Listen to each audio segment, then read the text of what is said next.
Welcome to the hottest movie review on the internet today, the A-List Review.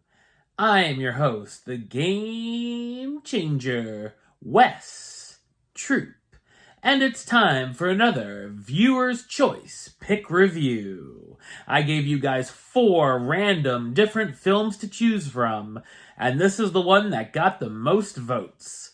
This time, we're going to travel back into our mint-flavored time machine to the year 1994 to look at one of Tim Burton's less talked about films, but I do think it should be talked about a little more. My review of the 1994 comedy drama, Ed Wood, coming up now.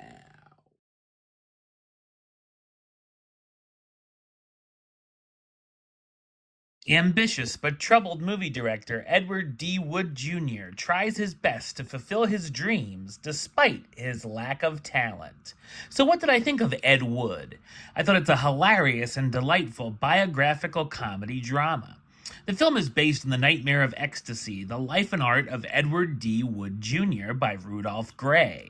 It's directed by Tim Burton, who's also known for films such as Beetlejuice, Edward Scissorhands, Batman and Batman Returns, Mars Attacks, Sleepy Hollow, and Big Fish.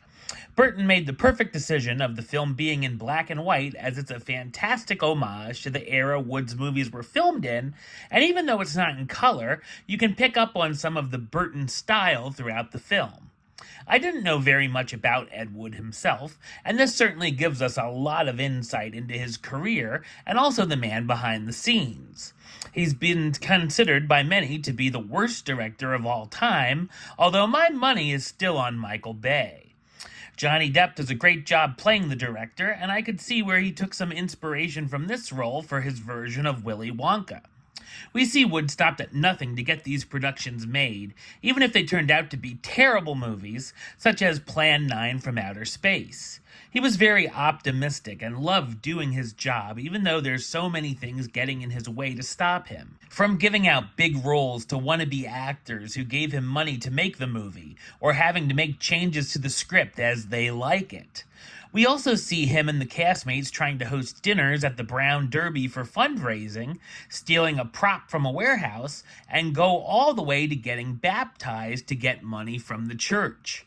I also like that it shows how hard it is to get movies made, the interference directors face from studios and other parties, getting the project funded, and being on a time crunch to get the scene shot in only a handful of days. It's fun to see Ed almost always being good with the first take and thinking that they were perfect. The comparisons Wood makes to himself and Orson Welles is entertaining, as Welles is considered to be one of the best directors of all time. We also dive into his personal life, seeing that he enjoys dressing in women's clothing and actually played a cross-dresser in his first film. The friendship that forms between Ed and Bela Lugosi is spectacular and has some emotional moments. I discovered a lot of things about Bela's later life, too, that I didn't know, such as him being a drug addict. The band of misfits Ed brings together to make these low-budget films is intriguing as well. And I always love to shout out when a haunted house attraction is included in a film, so good on Burton for that. Johnny Depp stars as Ed Wood, the cheerful director who doesn't realize how bad the movies he's creating actually are. Martin Landau as Bela Lugosi, the old popular film actor that Wood helps, who was best known for playing the role of Dracula. Sarah Jessica Parker as Dolores Fuller, Ed's girlfriend who becomes bothered by him wearing women's clothing. Patricia Arquette as Kathy O'Hara, a new girl that Ed meets.